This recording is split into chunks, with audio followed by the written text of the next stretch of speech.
25 कोटींच्या घोटाळ्यानंतर सुद्धा अजित पवार सत्तेत। शिखर बँक घोटाळा प्रकरणात नवा खटला दाखल करणार, अजित पवारांना जेलमध्ये जावं लागेल, शालिनी पाटील यांचा दावा। 2024ची कुठलीही निवडणूक, लोकसभेची विधानसभेची निवडणूक लढवायला अजित पवार पात्र राहणार नाहीत, कारण ते जेल भोगून आलेले असणार आणि त्यावेळेला ते जेलमध्ये असणार। सुनील केदार यांच्या जामीन अर्जावरील आजचा युक्तिवाद संपला। जामीन अर्जावर आता उद्या किंवा परवा निर्णय होण्याची शक्यता। लोकसभा निवडणुकीत जागांचं योग्य वाटप व्हावं, वंचित आघाडीची प्रदेश अध्यक्षा रेखा ठाकूर यांची मागणी। उपमुख्यमंत्री फडणवीसांना जपानच्या कोयासन विद्यापीठाकडून मानद डॉक्टरेट पदवी प्रदान। मुंबई विद्यापीठामध्ये कार्यक्रम संपन्न, डॉक्टरेट उपाधी जनतेला समर्पित, फडणवीसांची प्रतिक्रिया। आमदार मंगेश चव्हाण यांच्याकडून जळगावच्या चाळीसगावमध्ये एका कॅफेची तोडफोड, कॅफेमध्ये अनैतिक कृत्य सुरू असल्याचा मंगेश चव्हाण यांचा आरोप। बाबरीचं घुमट कोसळतानाच पळून गेलेले आम्हाला कसलं आव्हान देतात, 2024ला कोणाचं हिंदुत्व आहे ते कळेल, संजय राऊतांचा भाजपवर निशाणा। लोकसभेसाठी आमचं 6 जागांवर लक्ष केंद्रित, हातकणंगले, कोल्हापूर, सांगली, माढा, बुलढाणा, परभणी या जागा लढवणार, आम्हाला महायुती आणि महाआघाडीचा देखील अनुभव वाईट, राजू शेट्टी यांची माहिती।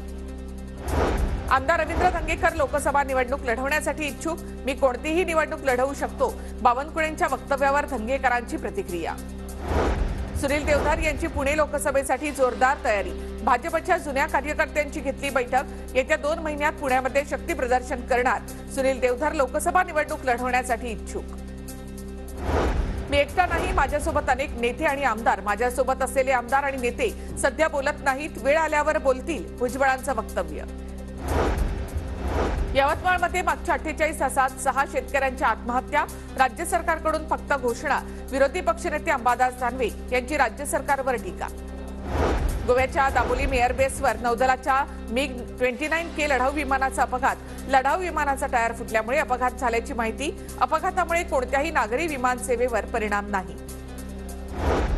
एसटी बँक पॅनलमध्ये शिंदेंच्या बंडाचा पॅटर्न, बँक कारभाराच्या विरोधामध्ये सदावर्ते विरोधामध्ये गेलेले 14 संचालक 27 दिवसानंतर मुंबईत पॅनलवरच दावा सांगण्याची तयारी।